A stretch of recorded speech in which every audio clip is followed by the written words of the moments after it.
as you can see, guys, we've now got some putty on the barrel, and well, most people think when you say putty, you think like in a great big tube like this and whatnot. No, I used it using a special applicator. Basically, this is liquid putty, and it's still the 3M spot bondo glazing putty, but it's been watered down so that it dries incredibly fast. I mean, within a minute and change.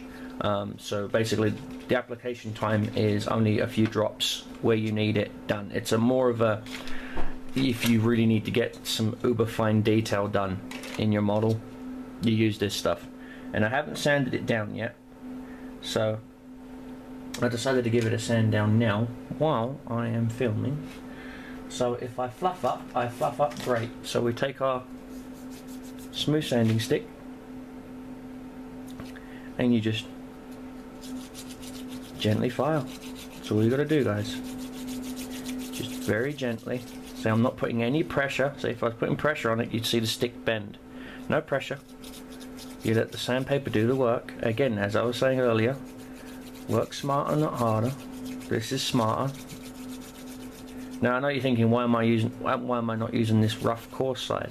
Because this is why. If you look, the rough coarse side, because not the whole entire barrel has been puttied, just along the seams. And if you use the rough coarse side, you'll scratch the barrel, and then you'd have to apply more putty to get rid of the scratch from the putty, from the file that you use to get rid of the main first set of putty. Now I'm not using any of my rat tail files like these sets, simply because I don't feel that I need to use them yet. Now I do have some very fine sandpaper with me if I really need to, you know. Again, I'm not putting any pressure. You can see from the paper that, you know, there's no pressure on the model.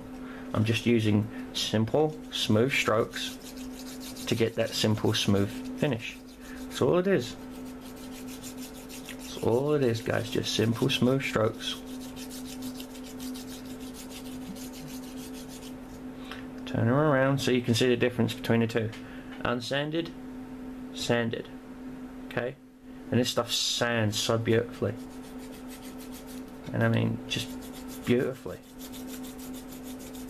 See, with most armoured vehicles, the barrel is often just overlooked by most first-time modelers, and it's a shame. It is a shame. Because the barrel, in essence, is pretty much about 90% of the tank of what most people look at. Barrel, turret, things of that nature. So if you can make this barrel and that turret pop, you've made that tank pop. And if you can make the tank pop, guess what? You got a good looking model.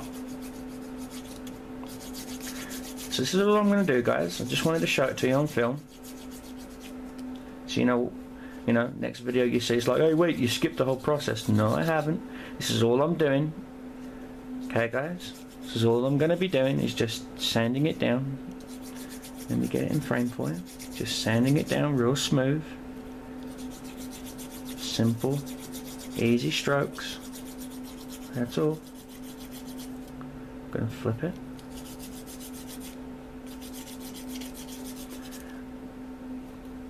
See, again, I know some modelers would prefer to use a brass barrel. And you could use a brass barrel. You could use anything to represent a barrel, as long as it's straight and true. I've seen people use Bic pens or felt colouring pen felt caps as barrels. The 96mm howitzer on the American Liberated Panther is actually the cap from a felt tip colouring pen. It's the right diameter, it was the right look for what I was going for, so I was like, you know what, that'll work. So that's pretty much all it is, just simple strokes. Now I'm not stroking up and down, I'm going from side to side, up and down, so I'm doing this motion. Do you see? So you get an all-round nice sand. There's no gouges, there's no sinkholes, no potholes, no nothing. So all it is, just simple, easy strokes. Okay? Let the stick do the work. You don't have to do anything extra. You just let it do the work. Just rotate the barrel every now and then. Now, gonna give it a wipe and a look. See? No more mould lines. Now I'm gonna go over it one more time with some putty. And because I noticed a little crack in the centre right there. So we'll sort that out. And I just wanted to give you a heads up on where we're doing and what I'm doing, guys. And so yeah, I'll see you in the next part where we'll be a little bit further on, along with the barrel and the turret. And I'll see you in the next part.